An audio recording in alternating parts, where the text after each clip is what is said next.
أكد الدكتور محمد سعيد رمضان البوطي أن بلاد الشام خصها رسول الله بالمحبة والمكانة المتميزة، ومن هنا يتميز شعبها بالمحبة والألفة والتوافق على شرع الله، والتأكيد أن وحدته الوطنية شيء غير قابل للمس، مؤكدا أن الحرية حق لكل فرد شريطة أن تتوافق مع حرية الآخرين. لقد علمت الدنيا كلها أن الإسلام الذي أذعن له أهل الشام عقدا بينهم وبين الله عز وجل هو ذلك الإسلام الحقيقي المنبثق من صريح كتاب الله كما قلتم، ومن صحيح كلام رسول الله صلى الله عليه وعلى آله وسلم. هو ذلك الإسلام الذي يجمع ولا يفرق، يبني ولا يحطم.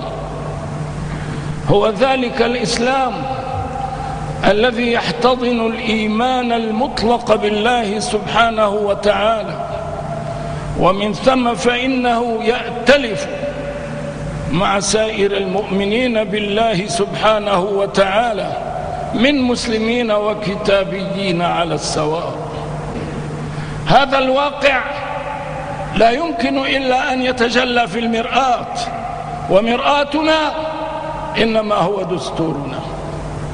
فمن أراد أن يتخذ من حريته الفردية، وهي حرية متع الله كل فرد بها، من أراد أن يجعل من حريته الفردية سلاحا يمتلخ به حرية الأمة فقد أبعد النجعة، وحاول أن ينكس حقيقة الحرية وأن يمسخها، أن يختار الإنسان المعتقد الذي يشاء.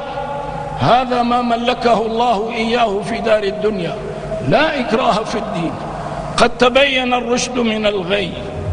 أما أن تجعل من حريتك هذه التي متعك الله بها سلاحا تحاول أن تقضي به على حرية الأمة، وأن تنهي ميقات هذا العقد المبرم بين هذه الأمة وبين مولاها وخالقها عز وجل، فهذا شيء ليس إليك، وهذا إنما هو إجرام في حق الحرية وإساءة لها. هذه يا عباد الله الحقيقة التي قد يغص بها أناس من حولنا عن يمين وشمال، لكن شامنا المشرفة لا يمكن أن تغص بها. شامنا التي شهد لها رسول الله وشهد لنا فيها رسول الله صلى الله عليه وسلم، إذ قال: هي خيرة الله من أرضه يجتبي إليها خيرته من عباده.